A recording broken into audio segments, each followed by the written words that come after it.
people, it's time for some more The Crit. Today we got League's Universe Explained for Arcane fans. The reason I started all of this, you know what I'm saying? I'm excited. Maybe I can learn some more. Maybe I can learn some connections that I haven't been told yet between Arcane and the League of Legends universe. You feel me? So if you guys enjoy, smash the like button, subscribe to the channel for some more League of Legends content reactions. Let me know down in the comment section what you guys want me to react to next. And shout out to The Crit, man. Back with some more dope videos, man. Let's get into it. In the universe and you realized I have no idea where to learn more about it? Well, you are part of the 90% basically. of Arcane enjoyers who got It's basically into the me. same situation. It doesn't even matter Exactly if you me, play actually. League or Exactly. not. The Yeah, fact actually. is, about 95% of all League players still have no idea what the lore is about. And that's because it requires a very niche skill to be utilized. Reading. Besides this, the truth is, without That's difficult. I don't know how to do that. I don't know how to do too much. knowing what this universe is about, there's gonna be a lot of people who will miss out on really cool moments should Riot announce some new projects. Because if they say, hey, the new show is gonna be in Ionia and it will Ionia and stuff like that. See, now I got a little bit of info, you feel me? I'm gonna be on that, you know? Noxus? Yo, I can't wait. focus on X, Y, and Z. Well, the people who know the stories will freak out, but the rest will just say, we're just happy there is something happening after Arcane. So, why don't we fix that in today's video? And in case you are just a casual Arcane enjoyer, why don't we dive into what this universe can offer? Which also includes some very specific storylines that might pop up in some future shows. So, for the most part, if you want to learn about League's lore, there is one place that still has most of the lore. And that would be the League of Legends Universe website. Besides 99% of all lore being written here, which also includes the newly updated bios which are now in line with Arcane. Looks so It tough. also has the interactive map, which is probably the most fun way to explore this universe. But speaking of Arcane and updating stories, this is also where we should mention that should Riot pump out new stories through shows or movies that are based on this universe, just keep in mind that movies some would be specific so stories might get cool. changed, because even Arcane rewrote a lot of canon lore that was previously set in stone. However, it seems like going forward, Riot might be dealing with stories that are going into the future, because it's possible that they learned the lesson that retconning pressure stories is not the best move, and so I do believe that retconning will the whole uproar about a lot of changes and stuff that people didn't like, or I guess designs like Victor for example be a bit less common now. But still, because retcons can absolutely be a thing, today we are not gonna be exploring specific stories of specific champions in too much detail.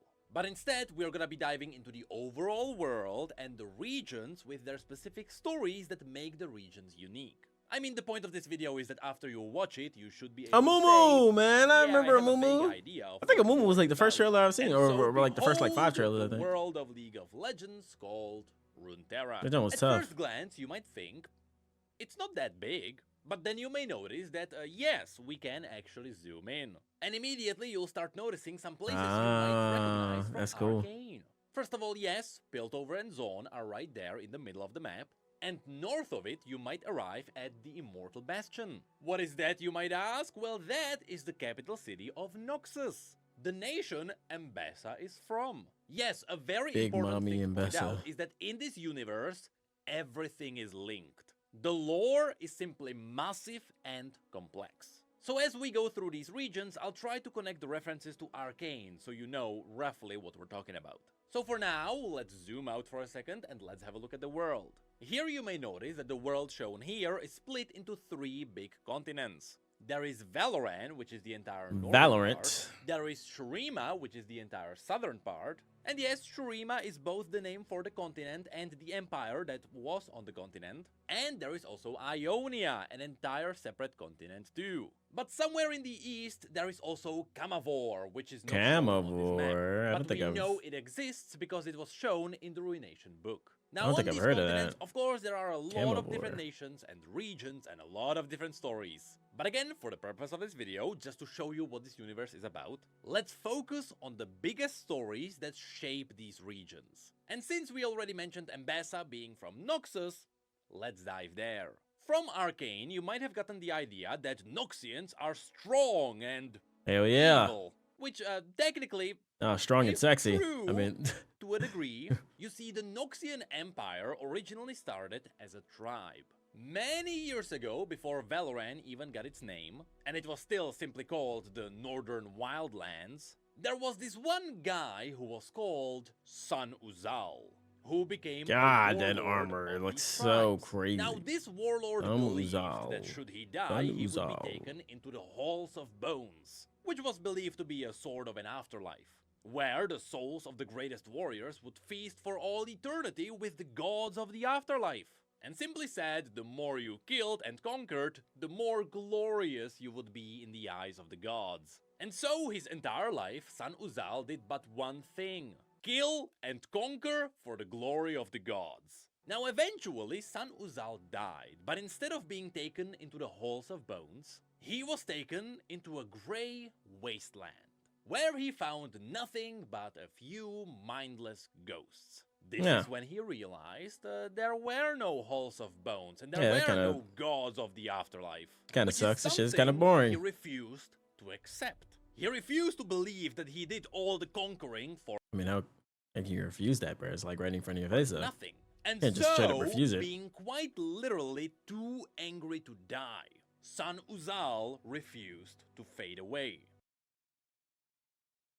Oh, I guess you could do that. I guess you, what the fuck?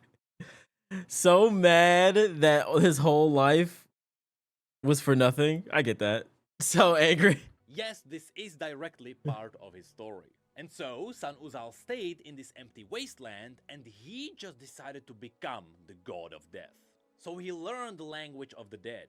He whispered into the world outside. And he found a few cultists who actually managed to resurrect him. And from that point on, Sun Uzal, in the language of the dead, was now known as Mordekaiser. Oh, so Mordekaiser, okay. second reign began, though now he was an undead warlord.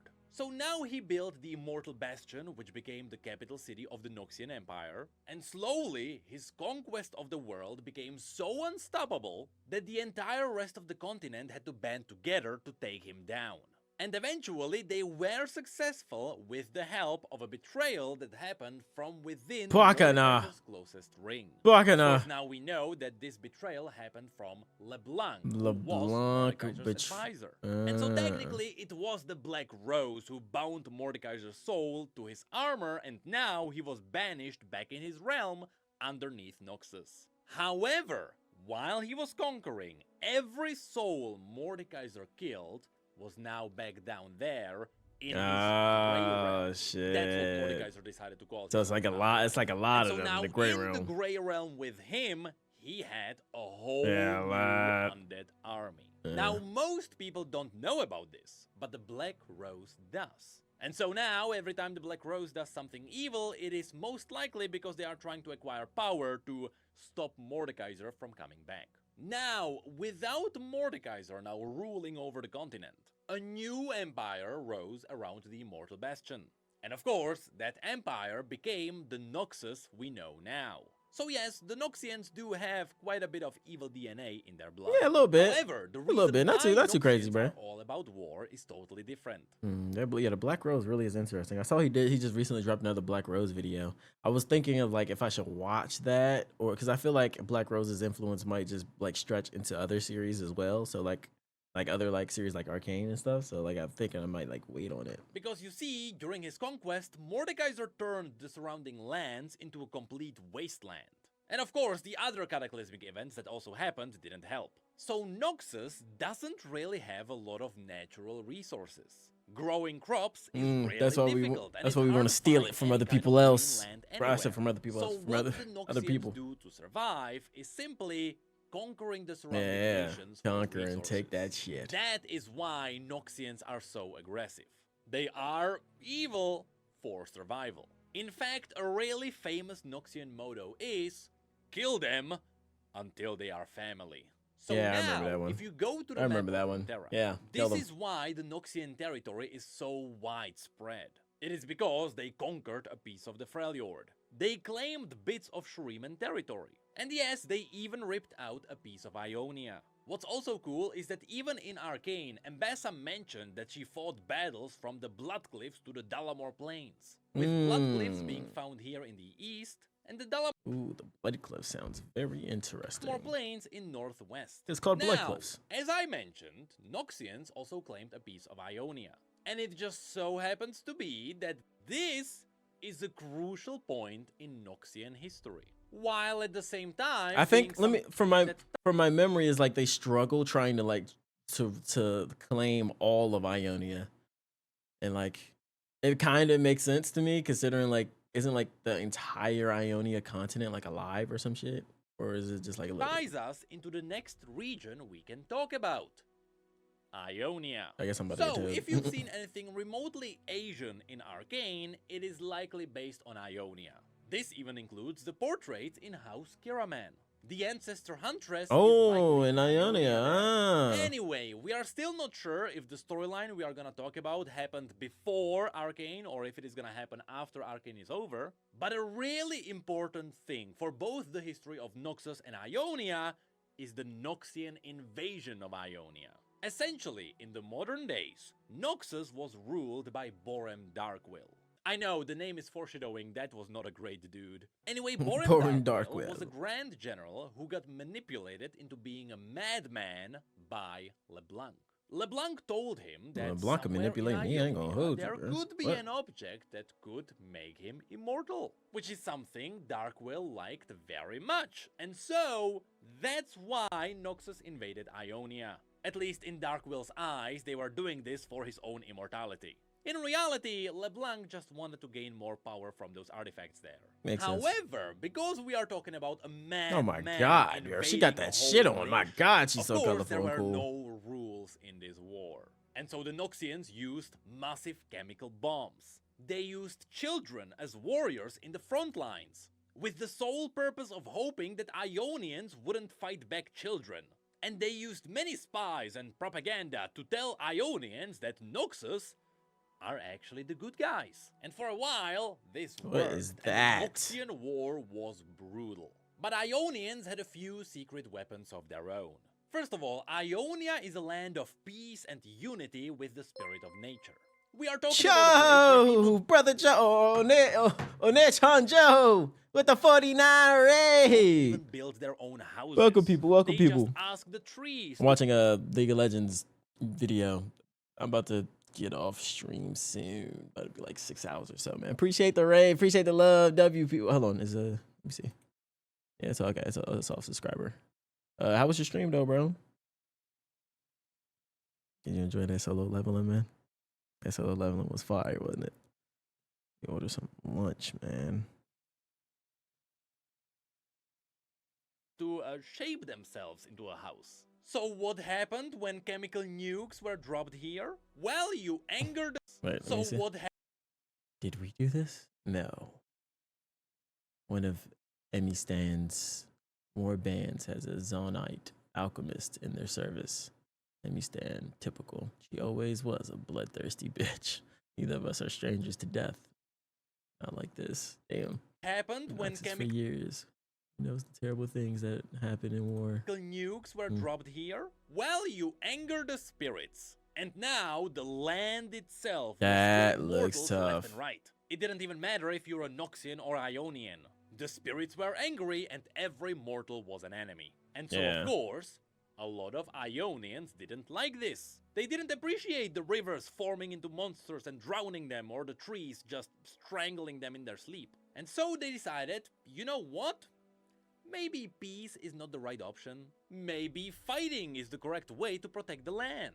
And so there was a bit of division in Ionia, where half of the people were still about peace and harmony, but the others were just done with waiting around, and they were ready. But that action. A few years later, this invasion finally stops the moment this rebellion, led by Irelia, ends it all by cutting off the hand of one of the more powerful generals of Noxus, that being Swain. Swain, because Swain shut off. Damn. The Noxians then slowly retreat back to the shores, and that's why these days the Noxians control some of these territories. Of course, Ionia itself is full of dark stories related to the invasion. For example, there is a young Noxian warrior known as Riven, who is given a powerful blade, then she flees from the war, she accidentally kills a wind technique master, after which everyone believes that this was done by his pupil Yasuo, and from that point on there is an awesome story arc of Yasuo fleeing all of his comrades who believe he's a murderer.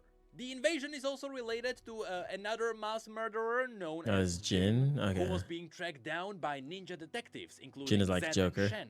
And overall, there was a lot of different stories with a lot of furry races, some of which also appear in Arcane. Yes, those animalistic people are known as Vastaya. They technically originate from the east, and they are now all over this universe. Speaking of which, on the other side of this continent, there is another region that is heavily tied to Noxus as well. And that, of course, is Demacia. On one side, the racists Demacians can be seen as the good guys of this universe. But nothing here is really one-sided. Demacia is known for mostly having pale buildings, weapons, and armor. And of course, all of that is rooted in some deep lore. Many years ago, there was an incident that was also called out in Arcane. That being the Rune Wars. Essentially, once upon a time, there was a mischievous celestial who decided to spread powerful runes around this world. For a very long time, these runes stayed hidden, but then an event known as the Darkin Wars happened, the world was turned inside out, and now the mortals started discovering these runes. They realized they are very powerful and that they can be used as magical nukes, and now every city that held one of these runes essentially had access to nukes. And yes, this led into a magical warfare. Yeah, this art is crazy. The Rune Wars. And well, around Demacia, we could find a really interesting forest. It was full of white trees that had a very special ability. They could absorb magic. So while this magical war was happening, the people who fled this war fled into this forest. And here they started a new anti-magic nation called Demacia. Here, by cutting down the trees, Demacia do look dope though, man. Ash and lime, the Demacians created petricite, a material that could be used for anything, be it buildings, weapons, or armor. And it would always give them the same magic-absorbing ability. So now that armor looks clean. This one looks fucking clean. I don't know about this one. This seems like some general soldier shit. This one, you like a commander, dog. What's going on there, brother? How you doing? Yeah, I'm having a good stream. So now you can see that enjoying my day. In Demacia, hopefully you doing the same, brother. Sucks because everything around you is absorbing your life essence. And in fact, that's the main point of Demacia.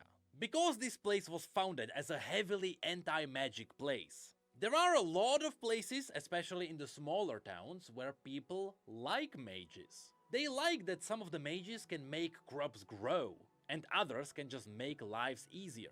But especially around the capital city, the hatred towards mages is still going strong. I mean, like, what if people found out about that shit, dog? There was a civil war. I mean, will you die? Will they kill you? All about racism. Oh yeah, against it is. People who Civil war. In fact, inside the capital, there was even a prison that had some really awful torturing methods. I'm afraid sometimes exile isn't enough. That woman, that's it. Drink it all. That mage is afflicted with.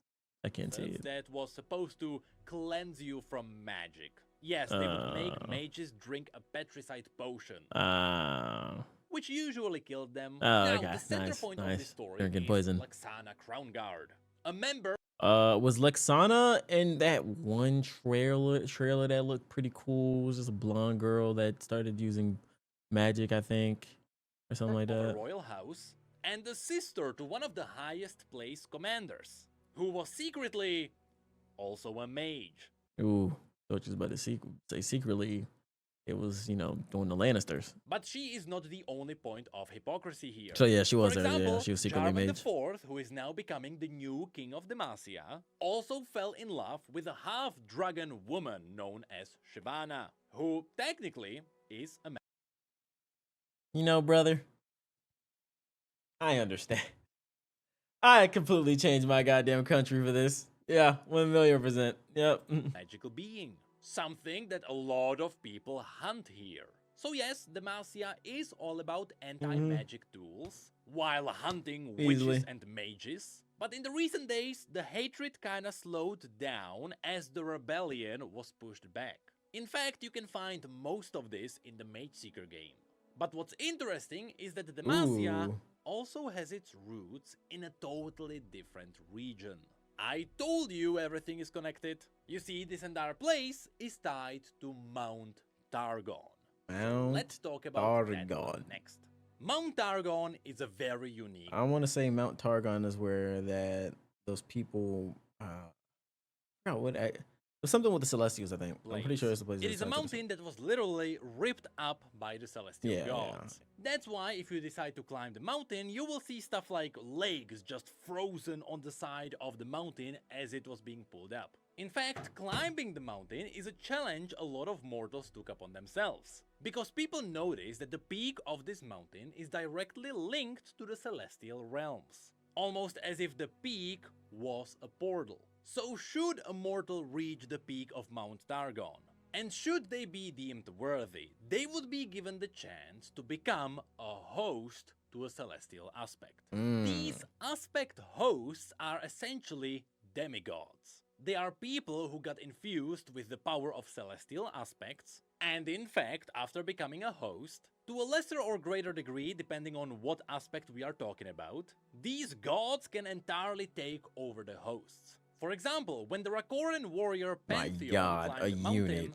his body got entirely dominated by the celestial aspect known as War. Of course, we also know that there is the aspect of the sun, the aspect of the moon, the aspect of the twilight, or even the aspect of the protector. Now, tying everything back together once again, there is also the aspect of justice, which was a woman who gave birth to twin daughters, which together with their father fled to a safe region which would be far away from any kind of celestial fire. And so, of course, they fled to Demacia, the anti-magic region. And there, these twin daughters later inherited their mother's power, and they became the twin aspects of justice. This was way at the beginning when Demacia was still getting the hang of their magical racism. So having two magical gods among them, fighting each other, didn't help. Yeah. And yes, of course, I'm talking about Gale and Morgana, who were there during the first foundation. Is Morgana the purple? So, that's why Demacia is connected to the mountain. Not to mention that when criminals betray the country, Demacians can sentence them to bearing the crown of stone, which is a fancy name to sending them to Mount Targon and making them ascend the mountain. Oh, make them ascend the mountain and never die. Flee, but some of them die. Okay, that's it. And that's the point. So most of them do flee, though. The awful people by sending them to the mountain. Also, there is one more thing that happened on this mountain, where the locals figured out how to forge celestial My favorite metals, celestial. and they crafted a giant crown for a celestial god. It was supposed to be a gift, which the god took, but then it turned out to be a trick. The crown allowed the mortals to enslave the god. But that is a story for another day. Instead, interestingly enough, Mount Targon is also important for another region, Shurima. Shurima is the big desert with the massive floating sun disk in the middle, which used to be home to an empire that had the power to conquer the world. But as every empire in the history of ever, they too crumbled after a betrayal from within. Anyway, during their peak, the empire was led by an emperor, with perhaps the most influential emperor in history being Azir, who helped Shurima being known for one big thing: conquering everything using a golden army of god warriors. Essentially, the big sun disk in the middle of the empire had a purpose. You remember Targonians crafting a big crown from celestial metals? Yes, that same technology was also used to build the sun disk. So now, the sun disk had the ability to reflect celestial magic into mortal beings. Tough. And by doing this, they would be transformed or ascended into ascended soldiers, animalistic warriors, really powerful warriors. In the Empire, these were known as the Ascended, or the God Warriors. For a very long time, with these god warriors, the Shuriman Empire could go wild around the entire continent. But that was until the Emperor got backstabbed. The Golden Armies then lost their leadership and the Sun Disk crumbled. Now, slightly crazy and confused, the God Warriors were twisted into the power-hungry Darkin. Of course, if you remember Demacia, you might remember I mentioned that the Darkin later have a war. That's how the runes got discovered and that's how the rune wars happened. Yep, as I mentioned, everything is connected. Anyway, very long time passed and through a chain of coincidences, a descendant of Emperor Azir's bloodline entered his tomb and managed to resurrect him. With that, the Sun Disk rose as well, and now these days, the Empire is kinda resurrected. Or at least, the capital city is back up in shape. And what Damn, bro. That dude look crazy. Big as fuck, too. It had me tweaking out. happens after that, we still don't know. Now, right next to this desert, there's also another interesting thing to point out. There is a place that is entirely I forgot what the hell the destroyed by Void. the Void. I forgot Very what. long story Yeah, short. I forgot the what Void that is was. essentially the opposite of reality. Instead of something, it is nothing. It is a dark realm that is being occupied by entities known as the Watchers. These are just beings that really hate reality because reality is like a light that keeps waking them up from deep slumber. So all they want to do is just turn off that light, which Turn unfortunately off that means, light. they want to destroy the world. And Oh well, no, the it Void was tied turns to out like that while the the no. Shurima Empire was The Void was tied to the Celestials, right, or something like that. I think. conquering the world, they also wanted to conquer a nearby kingdom known as Icathia. The moment the God Warrior armies marched upon them, the Icathians knew they were screwed, and so they decided to use magic. But not just any kind of magic. Oh. They wanted to summon the glorious power of the Void. Now, of course, they didn't know that by doing this, Yeah, and this the like Void over. This would like just fucked everything annihilate up. Everything. Yeah. And so when they did that, they technically won the war, but they also annihilated an entire planet. And this is why Icathia is just a piece of void annihilated Yeah, it does look like gray. Now, Just gray. after the void dead consumed a big wasteland. piece of land, the place right next to it started being worried.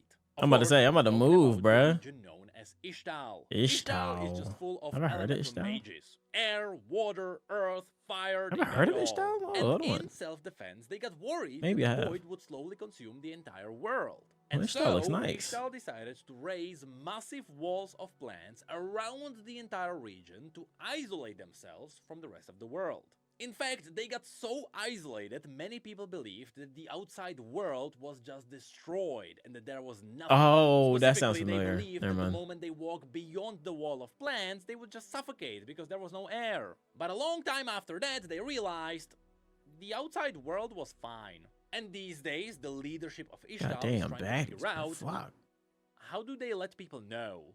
That's where Kiana's story kicks in, where she just ventures outside of the walls, and she's noticing that Piltovans keep coming down to south, and they're just destroying their land for resources. Yep, that's why we saw the Ixtali logo in our Oh, game. Ixtali Ixtal logo is was supposed to be in isolated there, and bro? hidden. What? People are still aware of the jungles around, at the very least. In fact, outside of Ixtal, those surrounding jungles are mostly unexplored. And that's because, simply said, they are very dangerous. The Noxians tried to conquer these jungles and failed. And that They would be partially failed to because conquer this the is also jungles? where we can find Zyra, a really creepy plant that keeps killing anything that lives. And yes, also somewhere below these jungles there is also a void rift, so you know what, maybe the Ixtal isolation was justified. Yeah, But that what? kinda ends That's all the not ties good. to the southern continent. So now Goes we water? have to jump all the way back to the north, where we can find Oh, the Freljord. Big The Freljord. is simple. It is a frozen wasteland where Bro, everyone Freljord is fighting huge, for man. survival. It is a brutal land where very often you will find people worshipping the demigods, such as Ornn,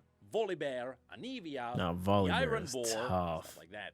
With these demigods Volibear essentially is gaining so power, fucking the more people tough. worship them. Now, outside of this entire region is shaped by a single story. Very long time ago, this entire place was ruled by three sisters: Avarosa, Sorilda, and Lysandra. As these three were building their armies, Lysandra got in touch with the Watchers. Yes, Yeah. the beings that are inside the void. Through their whispers, the Watchers kinda made Lysandra believe that they would make them all immortal if they just let them into their world. Which, to be fair, yes, the Watchers did that, and that's why in Freljord there is now a race known as the Iceborn. The Iceborn are technically void-touched people, but that is heavily oversimplifying it. Regardless, Lysandra believed the Watchers, and she actually managed to prepare the Freljord for their arrival. And so, after a while, the Watchers actually arrived, and they looked... Oh my god. Not how Lysandra imagined them. Yes, she immediately realized that these beings are not here to help anyone. And so, Lysandra had to do the ultimate sacrifice. She had to melt all the Iceborn to freeze the Watchers. Yes, she sacrificed everyone who was in their nation to stop the end of the world. And in fact, that is what she's doing these days. To this day, the Watchers are still frozen beneath the Freljord. And she is constantly trying to figure out how to keep them frozen. She is even walking around Freljord to find the Iceborn so she can freeze them and make them fall asleep, so she can then feed their dreams to the Watchers so that the Watchers stay asleep. That is fucked up. That, you know, she's just hunting niggas down. That is fucked up. Honestly, the lore of the Freljord is nuts. But for the purpose of just knowing what's happening here, yeah, it's barbarians in a frozen wasteland. Which then takes us to 3 more regions which we can go quickly through. First of all, below Ionia, you will also find Bilgewater. This is your pirate place. Shadow Isles. Where pirate stories happen. Pirates. Mostly we are talking about the pirate king Gangplank, who was taken down by Captain Fortune. And now you have a bunch of pirate gangs who are fighting for leadership over Bilgewater. Of course, besides that, you also have a bunch of stories with sea monsters. That looks so tough. There are also the Buru, who believe in the god Nagakeboros, a god of motion who makes sure that everyone stays in motion. So if you're not doing anything with your life, the god believes you should just die and you're wasting energy. Now, of course, Bilgewater is constantly fighting the undead who keep arriving here from the Shadow Isles. Now, the Shadow Isles actually have a lot of lore behind them. They used to be the Blessed Isles, and there used to be quite a lot of really powerful mages who came from this place. But very long story short, in fact, a story that is the longest out of anything that happened in this universe. What? The longest story? There was a king who came here from another region who really desperately wanted to resurrect his rotting queen. And everything failed. The Blessed Isles blew up, they were turned into the Shadow Isles. And now, everything here is undead. It's not just random undead, though. Again, there is deep reason why everyone is undead. There is really deep magic that's happening here. But you know what? All of that is tied to the last region, Camavor, which you can't find on this map. Yes, Camavor is an entire continent that was explored in the Ruination book. We still can't find it on the interactive map, but we know it is real. This is where Viego comes from. That's the king who tried to resurrect his queen, who is wielding a powerful blade that is all about consuming souls and kinda turning people undead under the very wrong circumstances. And in fact, Camavor is just a region full of dragons, mythical beings, and holy lands with paladins and stuff like that. But that sounds like a DLC for the MMO or something like that. And in a nutshell, that's really what this universe is about. A lot of conflicts, a lot of wars, a couple of invasions. A lot of coolness, though. A lot of dope. Yeah, just bloodshed everywhere. And yeah, we didn't even talk about Piltover and Zon, because that that's in Arcane. Yeah, in Arcane. That's what happened there. An invasion and more bloodshed. More bloodshed. And who was invading, of course, Noxus once again. In fact, Noxus now has a whole new story that's happening in League of Legends, and so going forward... Wait, what? There's a new story going on? Happens after Arcane will likely be... Whoa, wait, what? But now you can say, hey, I have a very vague idea of what this universe is about. Hell yeah! We can all agree that if Riot announces anything connected to Mordekaiser, everyone is gonna freak out. And I have the right to freak out now as well. W fucking video, man. Let me know down in the comment section what you guys want me to react to next in the League of Legends universe, and we catch you guys later.